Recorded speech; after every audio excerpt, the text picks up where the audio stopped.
Hello, and welcome to Oakland University's 20 Questions with our two new 2020 deans. For those of you who may not know me, my name is Michelle Piskulich, and I am Interim Executive Vice President for Academic Affairs and Provost. I'm excited to be your host and to have this opportunity to learn more, both professionally and personally, about Dr. Brandy Randall, Dean of the Graduate School, and Boruff Jones, Dean of University Libraries. We are thrilled to have these two new dynamic leaders join us on our mission to make Oakland University the university of choice. Oakland has been growing in many ways in recent decades in terms of our student profile, the number and prestige of the faculty and staff who serve them, our institution's recognition and reputation, and so much more.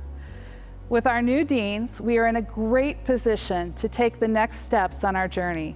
We cannot stand still, even in trying times. Leadership in the current environment requires excellent communication, commitment to focusing on our mission, the drive to achieve it, and purposeful, data-driven action. It also requires that we are all committed to being the university of choice and are willing to undertake the effort to get there. I celebrate the arrival of our new colleagues. They are thoughtful, excellent listeners, creative and determined women. They have joined us in a challenging moment, but I have confidence in their approach.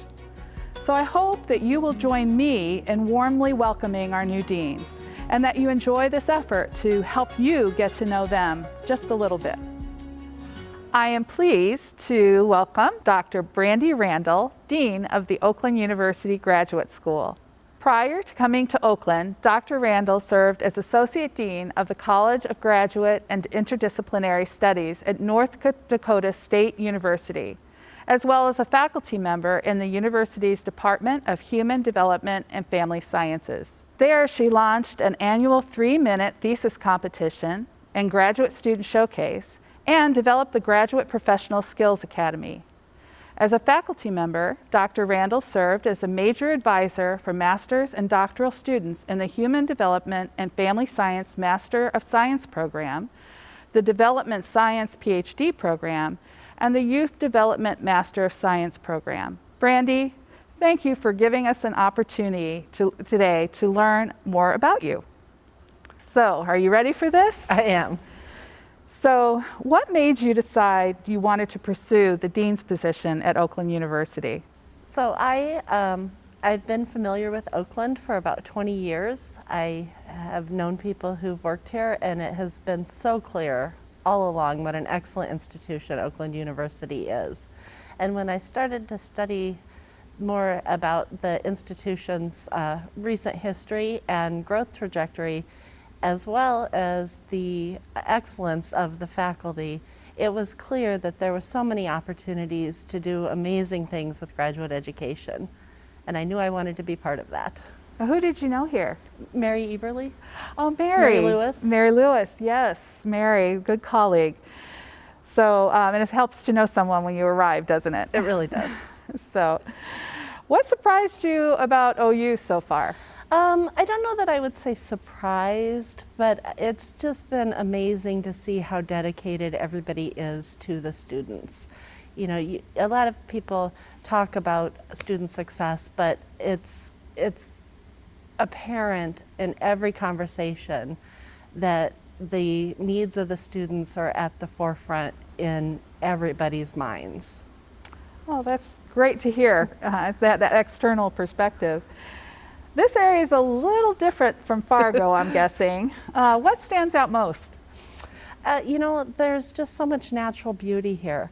I have been really enjoying watching the leaves change. I have deer coming up to my deck in my backyard, and all of the hills. Fargo is in an ancient lake bed, and so it's very flat. Oh. Yeah, actually I was in South Dakota and they were talking about that, and I had not been aware of that geography. So, and I'm glad to hear you're seeing our deer. I've even seen deer on campus already. Yeah, many. What will you miss most about North Dakota State University? You know, I was there for 17 years, and so I have a lot of friends who I will really miss. I had excellent colleagues, and there are some students still there who I will miss, but we'll keep in touch with.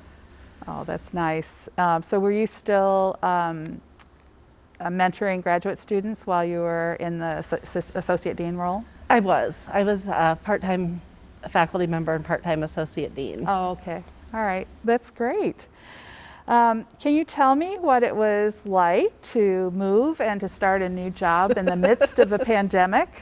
You know, that is a really interesting question. I bought a house that I had never seen in person because traveling was just very difficult, and everything takes a little bit more time. Right.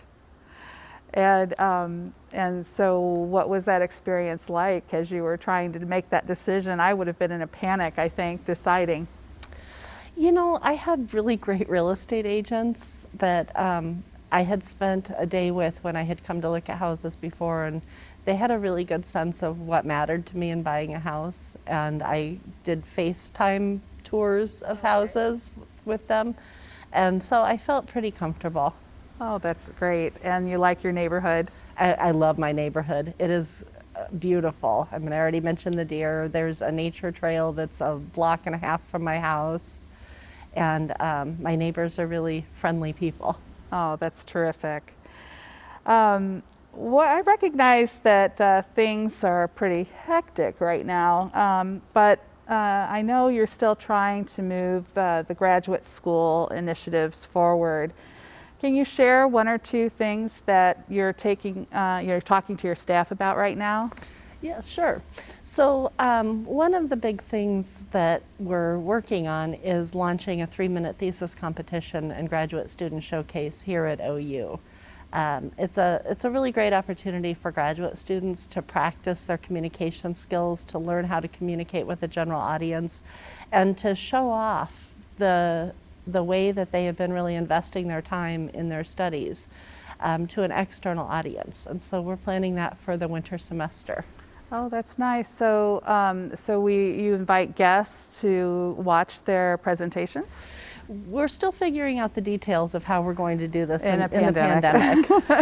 So yes, it will be a remote experience this year, and then I really hope that next year we'll be able to be back to fully in person, because we bring in, members of the general public and people from the business community, and it's a way to showcase graduate education that is pretty exciting. Yeah, that sounds really incredible, and a good way to connect the community to the university. So thank you. I'll look forward to seeing those first presentations, even if they're virtual. So let's do a little bit to get to know you a little better as a person, since it's hard to go to lunch right now, and I'm sure that there are a lot of people who would like to have lunch and talk to you. So where did you grow up? I grew up in Omaha, Nebraska. Oh, I have good friends actually there at the the university. I know a lot of people in the public service school there, so that's a great university. Well, if you ever make it to Omaha, you have to go to the zoo. Okay. I did not know that that was a location I needed to visit, but I'd like to go there sometime. What was your first job in higher ed? So I think my first job in higher ed was as a graduate assistant when I was in graduate school. And remind us where you went to graduate school. I went to the University of Nebraska-Lincoln. And what was the thing you liked most about Lincoln? Lincoln was a great community. I think probably my favorite thing was the restaurants. Oh yeah? It's where I learned to like Indian food. Oh, okay, good. Yeah, well, and there's some great Indian restaurants around here, so you'll get to try those out. So do you have any pets? I think I know you have a dog. I do. I have a dog. Her name is Ginny. She's a Border Collie Australian Shepherd cross. Oh. And she is 3 years old. What color is she? She's a tricolor, so she's black and white with a little bit of brown. Okay, yeah. We had Australian Shepherds when I was growing up, and they were gray and black. Oh, so, beautiful. Yeah, they're beautiful dogs. How do you like to spend your free time? So I really enjoy quilting. I don't have a lot of time to work on that, but in my new house, I'm excited that I have a sewing room that once I get it unpacked, I will be able to have projects out that I can work on when I have time. Right. Now, this is something not everyone will relate to, but do you hand stitch the quilt or do you machine stitch? I hand stitched one quilt and it took 2 years. Yes. So I do everything on the Machine machine. now. Okay. So quilting is one of your hobbies. I assume you like to read as an academic? I do. I love to read, and I'm in the process of hunting for bookcases for my house so that I can unpack boxes of books. The movers were astounded at how many boxes of books there were. That's right. Now, are you a Kindle reader, or do you still like things, in your hand when you're reading? I like things in my hand. I spend so much time looking at a screen for work that I just, I want a real book. And I'm reading this great book right now. It's called An American Quilt. But a woman, so as a doctoral student, this woman discovered a quilt in a textile collection that she, through this process, figured out with some documentation from the family, had been created using material. They used material that was left over from making clothes, and some of the material was from fabric for dresses for enslaved women. And so she has researched as much as she could the history of these women whose stories, would have been lost. And she actually lives in Michigan. She's a faculty member at a different institution now. I can't remember which one. Well, that sounds really interesting. I know a little bit about the history of quilts generally and their use in the Underground Railroad and that type of thing. So that's fascinating. I may have to borrow the book when you're done. I'm close to being done with it, so definitely. So this is a kind of a crazy question in the current times, but do you travel much in normal times? In normal times, yes. I end up with quite a bit of travel for work, and especially that was the case when I had still my faculty position, and so I was going to conferences for that, and then had my administrative conferences that I needed to attend. Other than work-related travel, I do like to take a nice trip every few years. The most recent one was to Alaska. Oh, nice. And was it sort of one of the Alaskan boat tours, or was it just a drive through Alaska? I was really lucky. My younger brother was in graduate school in Anchorage, and so we went up while he was still there, and he was our tour guide. So we drove all sorts of places, but then we took day cruises. Right. Yeah, that's a place I'd like to go, and see the glaciers, and I just have heard so many things about how beautiful it is. It was almost unreal because it was so beautiful. Yeah, and so when you travel for pleasure, do you gravitate toward that kind of a trip, or you like beaches, or just a combination of whatever? I really like everything. I think there's something wonderful in any kind of terrain, any kind of city. I like rural, I like urban. So that's part of why I like to travel, is just discovering what's unique to a place. Oh, that's great. So maybe you can tell us what's unique about our place after you've been here just a little longer. You've got a good eye for that. So is there a place in Michigan that you would like to visit? Yes. So I would really like to go up to the Upper Peninsula. My entire life, I remember reading a book when I was in grade school where they talked about Mackinac Island. And of course, I would have said it wrong at that time, but it sounded incredible, and it always has stuck with me as someplace that I would like to see. Yeah, Mackinac Island is beautiful, and actually going over the bridge over into the UP is an amazing experience. You have to take a boat to Mackinac Island, but the bridge itself was, I've done it once, and it was pretty astounding. I was shocked, actually, and couldn't take enough pictures.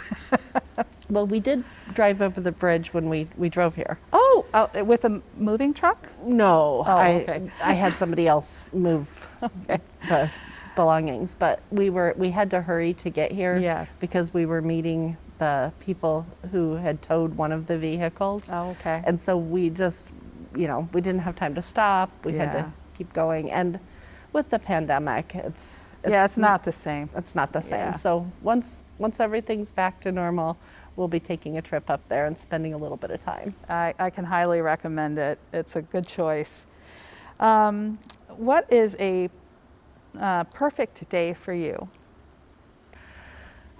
I think a perfect day is when I feel like I'm doing work that's making a difference for other people.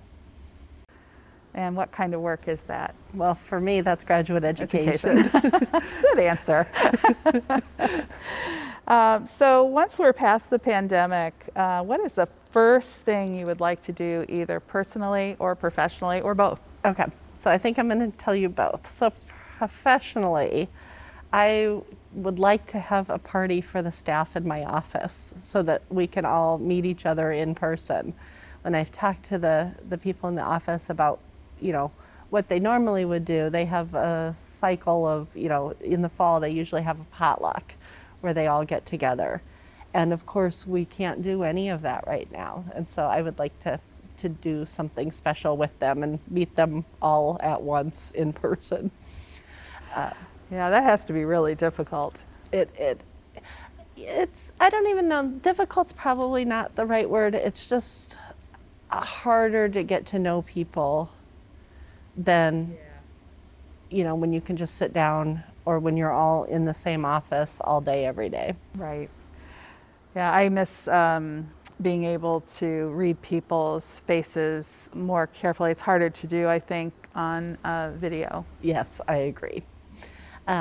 Personally, I'd like to go and eat in a restaurant. It's kind of funny, these simple things that really I feel like I took for granted.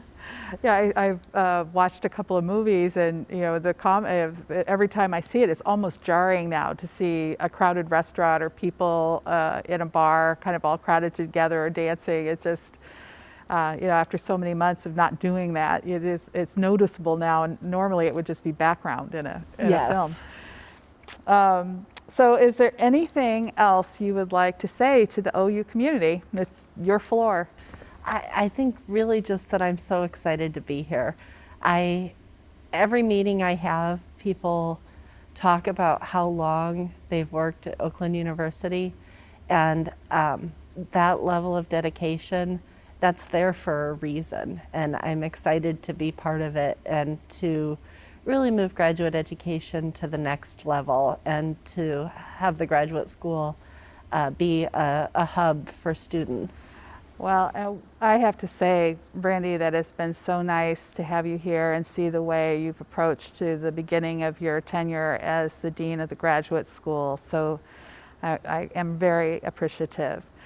So, Brandy, to make sure that we're in compliance with the campus policy for social distancing, we have a special guest here to present you with your campus welcome gift.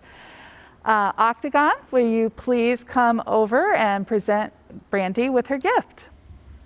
Oh, this is incredible. Thank you so much. You're welcome. And I want to say thank you to the School of Engineering and Computer Science and Octagon the robot for assisting and helping us to keep our campus safe. And Brandy, I really want to thank you. It was a great conversation. Thank you. It was I'm so lovely glad to talk you're to here. you. I'm glad to be here.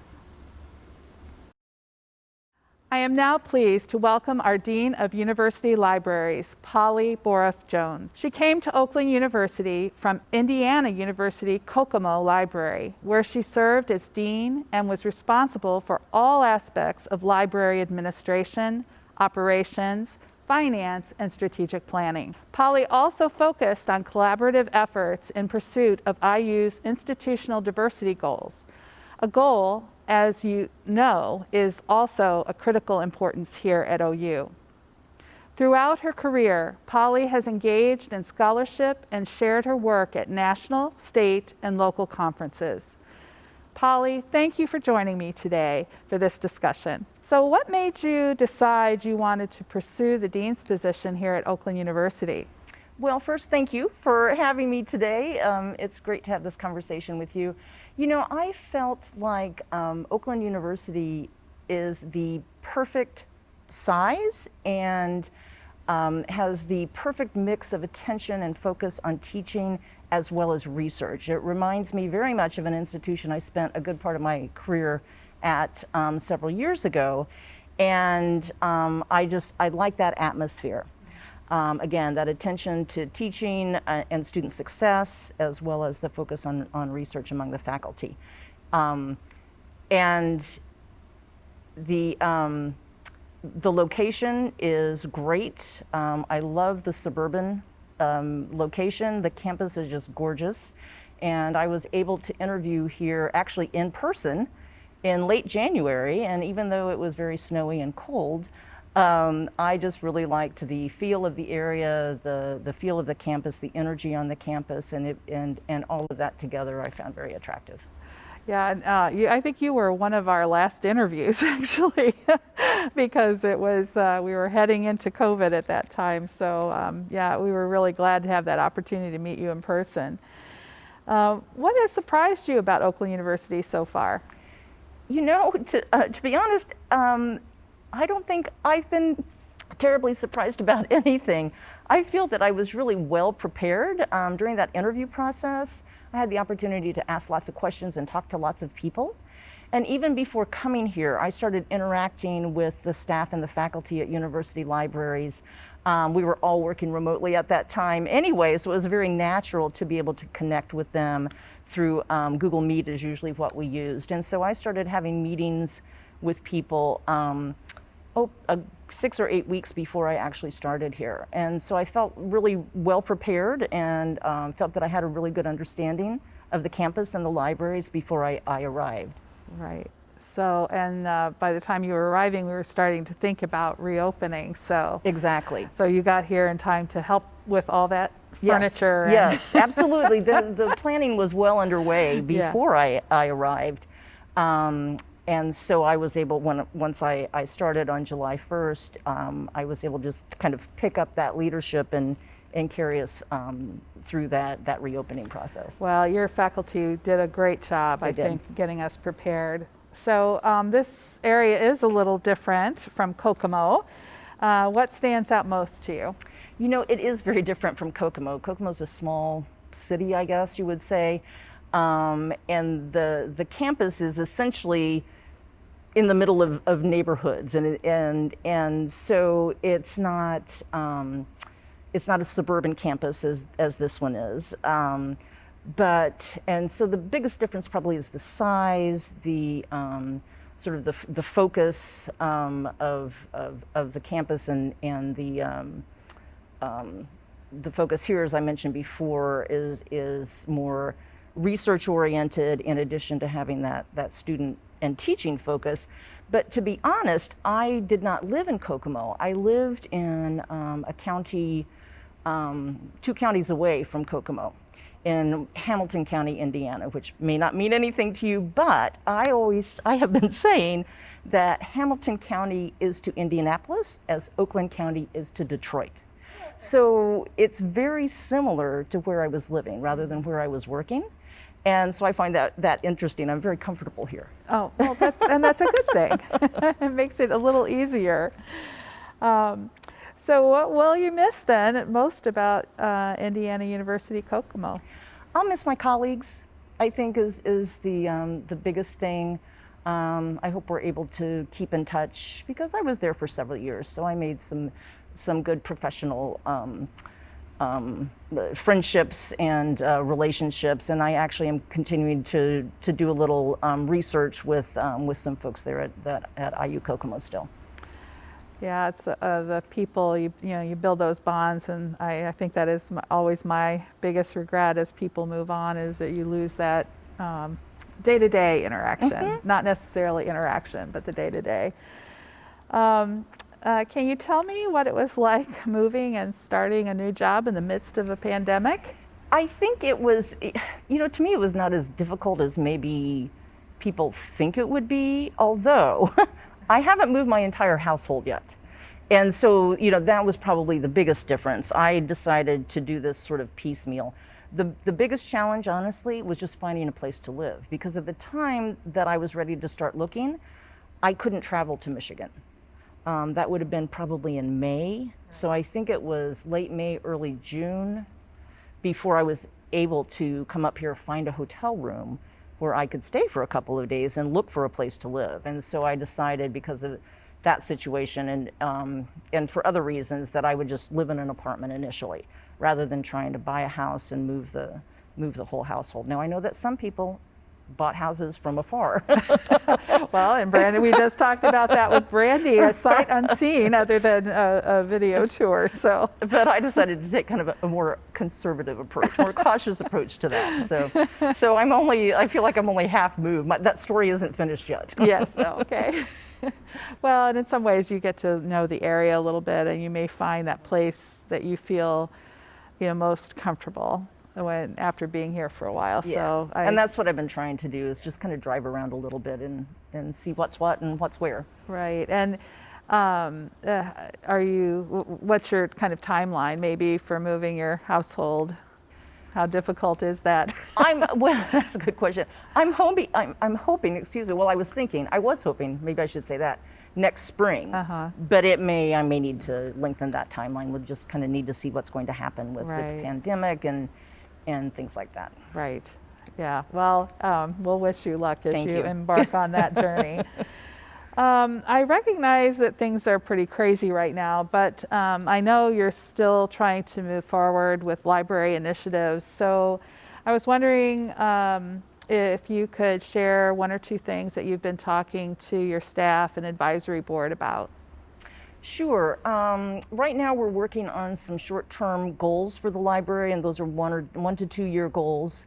We've decided that rather than doing longer range strategic planning right now, maybe that shorter timeline focus is a better idea. So we're finalizing those discussions right now. In fact, one thing that I want to do, and I'm hoping to get this moving forward soon, is to create a diversity, equity, and inclusion task force, so that we can sort of survey the DEI environment in the library, identify places where we might be able to strengthen those efforts. So that's something, again, that's kind of on the near horizon. I'd like to do something like that. With the advisory board, we've been talking a lot about how to engage people remotely. So we can't have events like we have in the past in person, and in our most recent meeting earlier this month, we kicked around some great ideas for either very socially distanced in-person events or remote events, so that we can sort of stay in touch with the people that our advocates and our donors in the library. So a couple of things, or one thing that we talked about with the advisory board, and another thing that I'm interested in moving forward in the libraries, is our initiatives around affordable learning. That would be affordable textbooks and open educational resources. So those are probably the diversity, equity, and inclusion, and the affordable learning would be the two things at top of mind right now. Well, that's great. And I know that there's been a lot of energy in the library around open educational resources, and the leadership there has been fantastic. And we really do need to continue our efforts to move that forward. I think it will help students a lot to make life a little easier and also a lot more affordable. Yes. I'm stunned sometimes by the cost of the textbooks. I know. It's crazy. Is there anything from your former institution that you would maybe think about trying to introduce here? I would say the short answer to that is no, but what I want to do here is kind of what I just explained in the last answer. I'd started some DEI initiatives and OER initiatives when I was at IU Kokomo. And to be honest, that's another thing that attracted me to Oakland University libraries, is the fact that there were already some OER initiatives in place. And so really what I'm interested in is furthering that effort and bringing the sort of the DEI initiative to be more primary in what we do in the library. Oh, I think that's great. So, yeah, and it's nice to have a foundation to build from, right? Exactly, Yeah. absolutely. So let's get to know a little bit about you as a person now. And we can't go have lunch, as I said to Brandy a little while ago. So it's an opportunity maybe to just, do that one-on-one sharing. So where did you grow up? I grew up in Bloomington, Indiana. Bloomington. Yeah.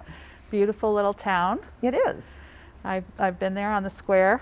Have you really? Yes, I have. Oh, excellent. My husband lived in Terre Haute for a while, so Okay. so we traveled down to Bloomington, and I know that you also have shared some. We also have a Missouri. That's right. Yes. Connection too. Yes. So from your professional life, not mine. So what was your first job in higher ed? I was a business librarian at Old Dominion University. Oh, at Old Dominion. ODU. ODU, yes. Yes. That's right. Yeah, and that also is a beautiful place. It is. So. And also not dissimilar from Oakland University in terms of size, focus, and it was more urban than suburban, but yeah. Right, and so where did you go from Old Dominion? From Old Dominion, I went to IUPUI. And that's the university that is most similar to OU. And I was there for 11 years, so I spent a good part of my career there. Right. And then you also were at Drury, yes, right? Yes, and from there I went to Drury, and that was my first directorship. Right. And then back to Indiana University Kokomo to be the dean of the library there. So you have moved back and forth. I have. I realize this is the 5th state I've lived in. Yeah, yeah. Because I was also, prior to becoming a librarian, I lived in Chicago for several years. So I've lived in Illinois as well. But yeah, that kind of surprises me to think about that. Well, you keep coming back to the Midwest, so that's the right. good part. Yes, I'm definitely a Midwestern girl. So how do you like to spend your free time? I like to go to the gym. I'm so glad that gym's opened again. I like to take walks. I used to be a runner, but I don't really run much anymore. In Indiana, I was a kayaker because our house is right on a river, and so that's something that I'm hoping maybe I can take up again next summer here. So I like doing things outdoors. I like, I like puttering around the house and cooking unusual meals and things like that. What's your definition of an unusual meal? Oh gosh, well. Not to put you on the spot or anything. I just kind of, I take whatever's in the refrigerator, or whatever it's like, ooh, I should probably use this thing because it's going to expire soon, and I just kind of make things up. So I've made this a couple of times because it was delicious, but it sounds weird.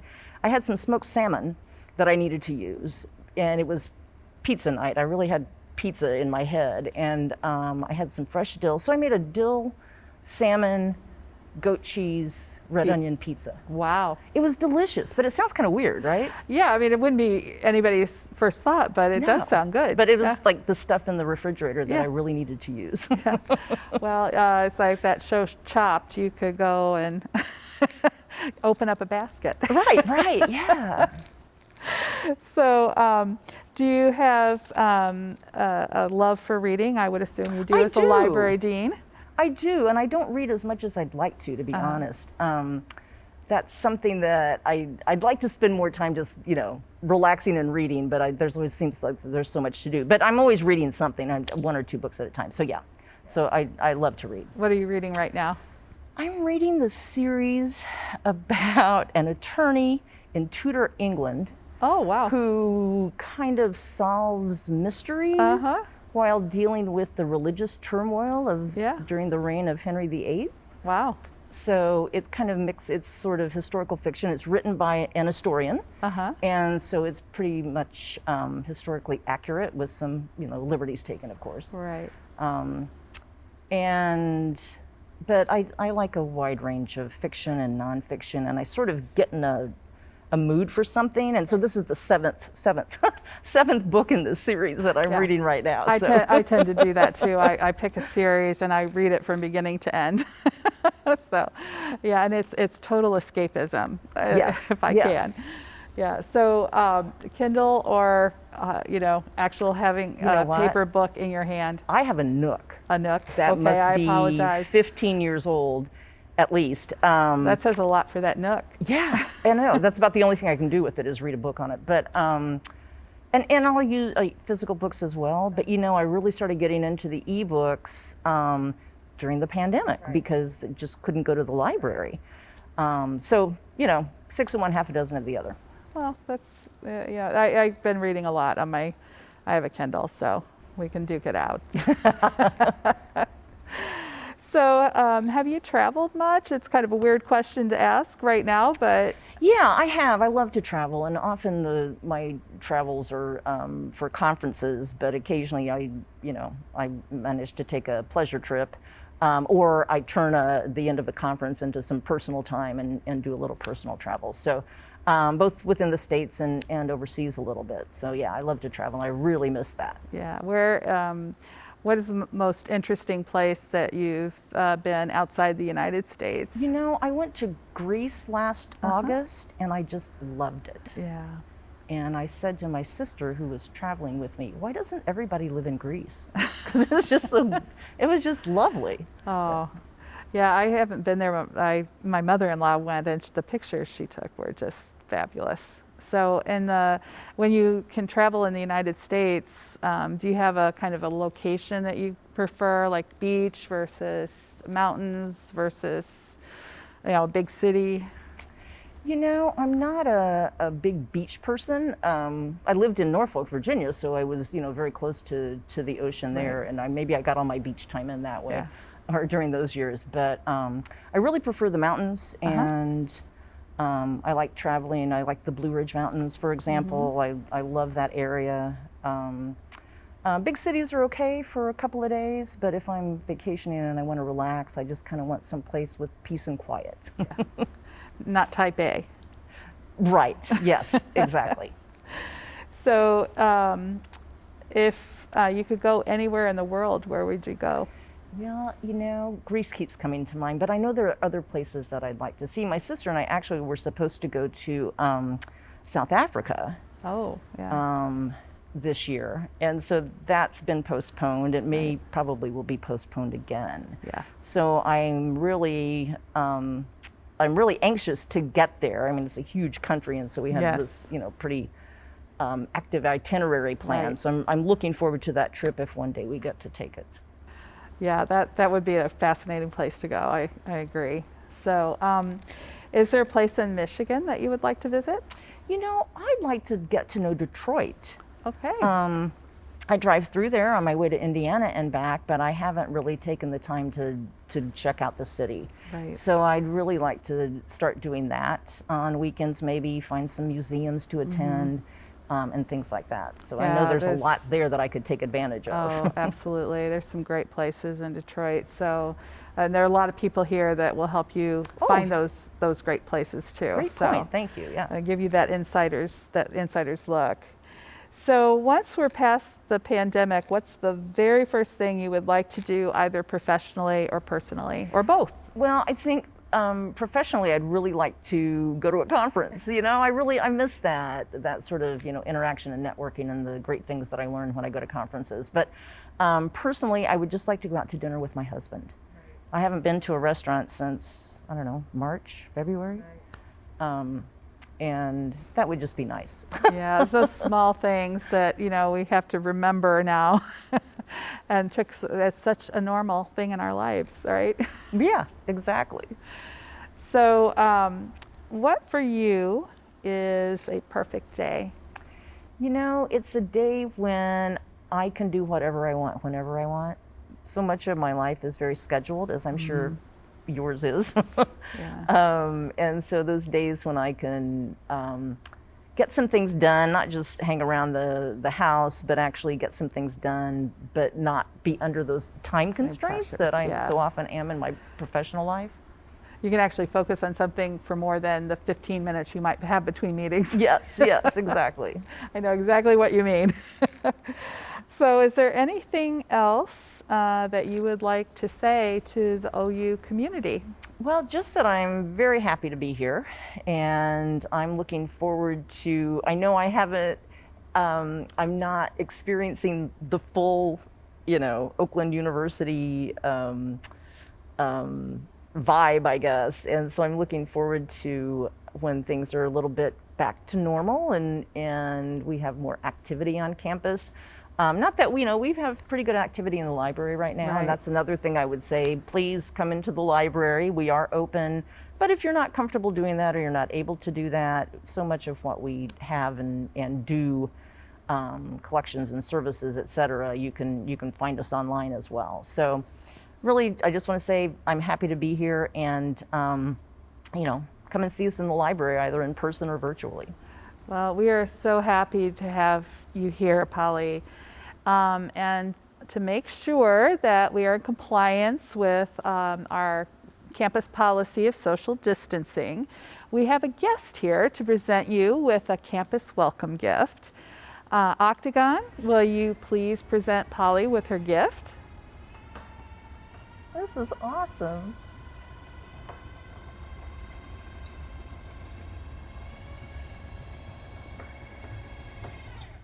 That is so cool. There you go. Well, thank you. Thank you, Octagon. Thank you, Michelle. Oh, that's lovely. You're Thank you. welcome.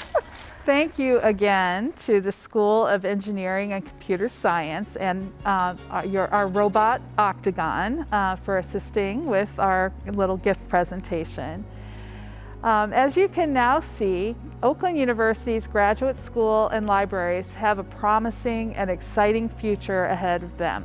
I think that you'll agree that we are extremely fortunate to have the talented, engaged, and driven leaders we've met today join the Oakland University community.